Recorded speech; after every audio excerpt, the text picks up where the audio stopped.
Lundi 6 février, à l'initiative commune du Club de la Presse 83 et du Club Orfeo de l'Opéra de Toulon, plus de 150 personnes ont eu l'occasion de rencontrer dans la magnifique salle Campra le directeur du quotidien Le Monde, Jérôme Fenoglio.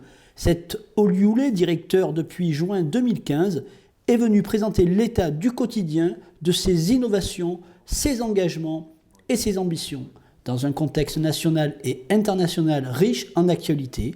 Au micro d'Info 83, il rappelle les fondements d'une presse indépendante dans une démocratie. La première chose qui est importante, c'est que la presse, effectivement, c'est quelque chose d'important pour le fonctionnement de la démocratie, parce qu'évidemment, il y a une force d'enquête qui permet d'amener à chacun des citoyens des informations qui lui permettent en plus ensuite de se situer dans le débat public. Ça, c'est super important.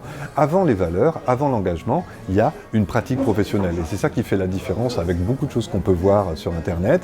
Il y a une pratique professionnelle de la presse. Alors, on s'efforce au monde d'avoir une pratique de grande qualité, toute une série de règles qui font qu'on vérifie nos informations, qu'on les recoupe, qu'on respecte le contradictoire, qu'on sépare les faits des commentaires. Tout ça, ce sont des pratiques qui permettent aussi aux citoyens d'avoir une assurance, d'avoir des informations fiables. Et puis évidemment, les journaux, ils ne sont pas complètement neutres, ils défendent chacun une vision de la société, ils s'engagent chacun sur un certain nombre de combats, sur un certain nombre de valeurs. Certains s'engagent politiquement, à droite, à gauche. Au monde aujourd'hui, on est vraiment calé sur un certain nombre de valeurs très importantes. On est un journal qui depuis toujours a été tourné vers l'international, donc on traite beaucoup de cette actualité-là parce qu'on pense que l'avenir il ne se situe pas dans un repli à l'intérieur de nos frontières, bien au contraire, il se situe toujours vers une ouverture. Les grands problèmes de la modernité, et Dieu sait qu'il y en a, ils se régleront ensemble, pas les uns contre les autres, ça c'est très important. On croit toujours à la construction européenne, même si effectivement elle a eu beaucoup de défauts et qu'il faut revoir beaucoup de choses, on croit encore à cette œuvre-là.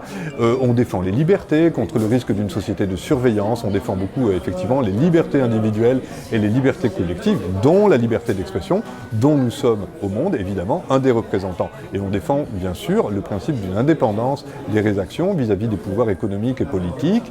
Nous avons cette chance au monde d'avoir des statuts qui nous permettent de fonctionner de manière très indépendante et de pouvoir continuer à porter ce message-là. L'auditoire était de qualité, beaucoup d'échanges ont eu lieu entre le public et Jérôme Fenoglio, preuve que les citoyens ont besoin d'y voir plus clair pour une meilleure compréhension du monde. Toujours est-il que 70 ans après la Libération, le journal Le Monde est toujours là, avec la volonté farouche de continuer à défendre la liberté de la presse, d'autant qu'il a su nous montrer sa capacité à innover, comme par exemple la nouvelle édition quotidienne proposée aux jeunes sur leur réseau social préféré, Snapchat.